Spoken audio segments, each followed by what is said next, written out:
안녕하세요, 별남입니다. 오늘은 얼마 전에 출시한 맥북 프로 16인치 M1 Max가 들어간 완전 끝판왕 사양을 가지고 왔습니다. 너무 감사하게도 애플 코리아에서 대여를 해주셔가지고 이렇게 영상을 찍을 수 있게 되었는데요. 아무튼 이제 사용한 지 한 달 정도 됐는데 제가 사용하면서 느꼈던 점들을 여러분들에게 좀 알려드리려고 해요.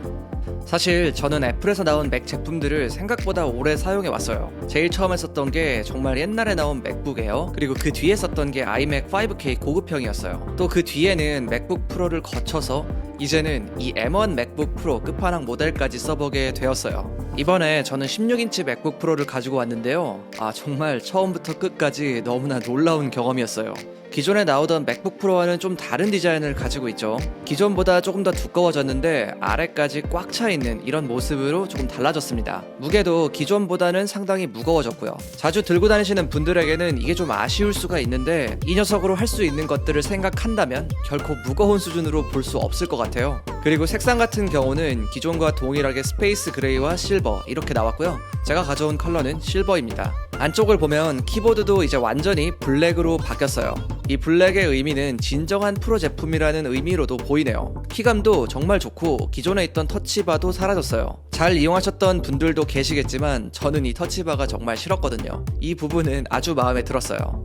디스플레이는 원래도 맥북 프로의 디스플레이가 타사 대비 좋았었죠. 그런데 이번에는 정말 프로들을 위한 그런 디스플레이가 들어갔습니다. 여기에는 리퀴드 레티나 XDR 디스플레이가 들어갔는데요. 1만 개의 미니 LED가 들어갔고 지속 밝기도 무려 1000니트입니다. 거기에 HDR 컨텐츠를 볼 때 피크 밝기는 1600니트까지 올라가요. 여기에다가 120Hz의 프로 모션까지 지원합니다. 말 그대로 정말 끝판왕 스펙인 거죠. 제가 디스플레이 전문가는 아니지만 나름 깐깐한 눈을 가진 편인데 정말 맥북 프로에서 보여주는 색감은 정확도가 아주 높습니다. 그리고 트루 블랙에 가까운 깊은 블랙 색상도 표현해주고요. 이렇게 색상에 대한 정확도가 높다는 건 전문가들이 실제로 작업을 할 때, 그러니까 이제 커머셜 그레이드급 작업을 하기에도 상당히 유용하다는 뜻이겠죠. 화면 윗부분에는 노치가 들어갔는데 여기에 카메라가 들어갔어요. 기존에 나오던 맥북 프로는 이 부분이 전체가 다 베젤로 되어 있었는데 화면을 더 늘리기 위해서 카메라 부분을 제외하고 여기에 화면을 넣은 거죠. 디자인 요소적으로는 상당히 아쉽기는 한데 쓰다 보니까 뭐 그렇게 크게 거슬리지는 않더라고요. 카메라는 1080p 카메라가 들어가서 FHD를 지원하고요. 기존 카메라에 비해 상당히 쓸만해졌습니다.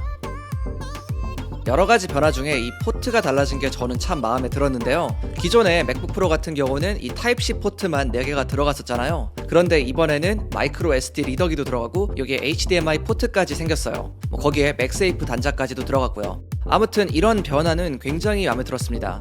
따로 SD카드 리더기를 안 들고 다니니까 저는 이 부분이 너무 좋았어요. 그리고 HDMI 포트도 있으니까 기존보다 좀 더 다양한 상황에서 사용할 수도 있었고요. 그리고 이 맥세이프 충전 포트, 이것도 굉장히 좋습니다. 타입C 단자로도 물론 100W까지 충전은 가능하긴 해요. 그런데 이 맥세이프 포트를 이용하면 최대 140W까지 이용할 수가 있게 되었어요. 그리고 맥세이프는 자력이 생각보다 강해서 당겨도 잘 빠지지가 않는데요. 그런데 위로 들어 올리면 아주 쉽게 떨어지게 됩니다. 이 방식이 누군가 충전기를 치고 지나가거나 걸렸을 때 맥북이 딸려 나가지 않는 역할을 해준다고 해요. 별거 아닌 것 같긴 한데 좀 신기하기도 하고 뭔가 신경을 상당히 썼다는 게 느껴지는 부분이죠.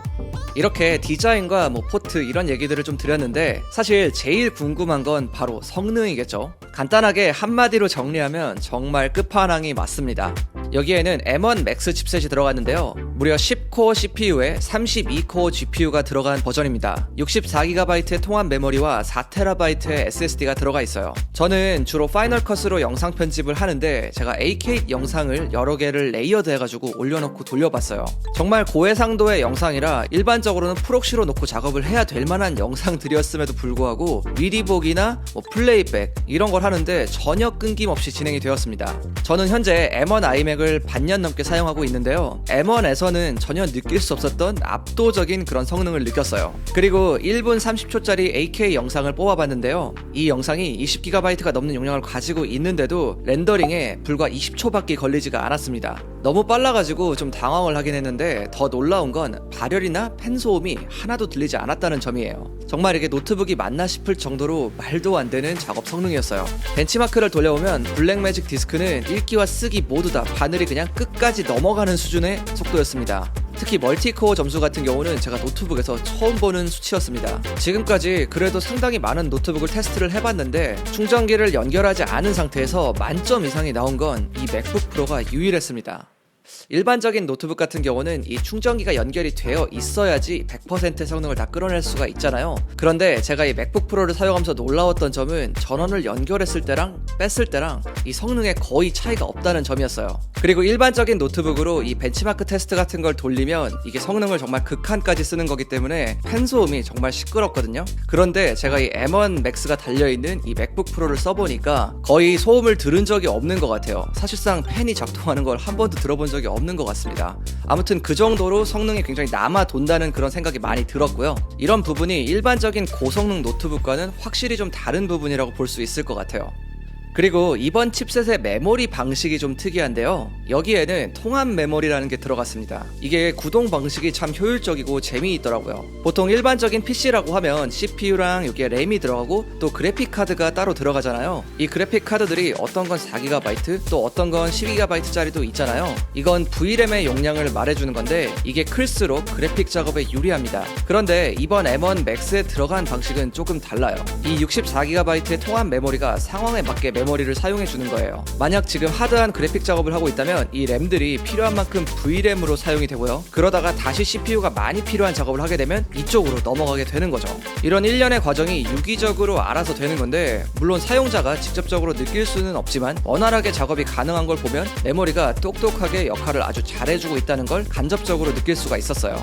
원래 기존의 맥북 같은 경우는 같은 라인업이라고 해도 작은 제품에 이 옵션을 최대한으로 넣어서 구성할 수가 없었거든요. 그런데 이번에는 이게 가능해졌습니다. 그러니까 14인치를 사든 16인치를 사든 똑같이 끝판왕 사양으로 넣을 수가 있게 된 거예요. 저는 이 부분이 참 마음에 들더라고요. 이제 물론 저 같은 경우는 이제 화면이 큰 게 좋기 때문에 16인치를 고를 거예요. 근데 이제 화면이 작지만 거기에 고성능이 담겨 있는 걸 원하시는 분들도 계시겠죠. 뭐 여행 같은 거 많이 다니시거나 자주 가지고 다니시는 분들, 그런 분들에게도 이런 옵션이 생겼다는 건 아주 좋은 것 같습니다. 제가 스피커 음질을 보여드리려고 촬영을 했는데 이 파일이 날아가 버려가지고 지금 보여드릴 수가 없는데 아무튼 이 스피커는 정말 좋습니다. 그냥 노트북 치고 좋은 수준 그런 게 아니라 정말 괜찮은 음질이었어요.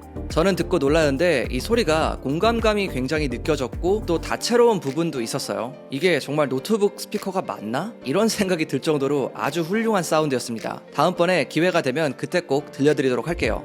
여기까지가 제가 이 제품을 쓰면서 느낀 점이었고요. 지금부터는 쓰면서 좀 아쉬웠던 점들, 사실 단점이 거의 없기는 해요. 굳이 단점이라면 가격이긴 한데 아무튼 아쉬웠던 점들을 좀 알려드리도록 할게요. 일단 디자인이었는데요. 저는 기존의 맥북 프로의 디자인이 훨씬 더 제 취향이었던 것 같아요. 기존보다는 상당히 두꺼워졌습니다. 저는 얄쌍한 디자인을 좋아하는 편인데 확실히 기존보다 많이 두꺼워지다 보니까 이제는 슬림하다는 그런 생각이 들지는 않더라고요. 기존에도 그렇게 가볍거나 엄청 얇진 않았지만 이제는 확실히 둔탁한 느낌이 좀 있습니다. 물론 이렇게 두꺼워진 거에 비해서 말도 안 되는 성능 향상이 있었기 때문에 충분히 받아들일 수 있는 부분이긴 하지만 그래도 좀 아쉽다면 아쉬운 부분이었어요. 그리고 상당히 무겁습니다. 일단 이동형 워크스테이션에 가까운 사용으로 바뀌었기 때문에 이것도 사실 납득할 수 있는 부분이기는 해요. 하지만 동시에 많이 무거워진 것 또한 사실입니다. 제 생각에 노트북은 일단 가벼워야지 자주 들고 다니면서 쓰게 되거든요. 그런데 솔직히 자주 들고 다니진 않았고 그냥 제 사무실에서 메인 컴 대용으로 모니터 연결해서 사용했어요. 모든 걸 완벽하게 할 수는 없겠지만 무게가 제법 큰 폭으로 무거워졌기 때문에 이동이 잦으신 분들에게는 분명히 아쉬운 부분이 될 수 있을 것 같습니다.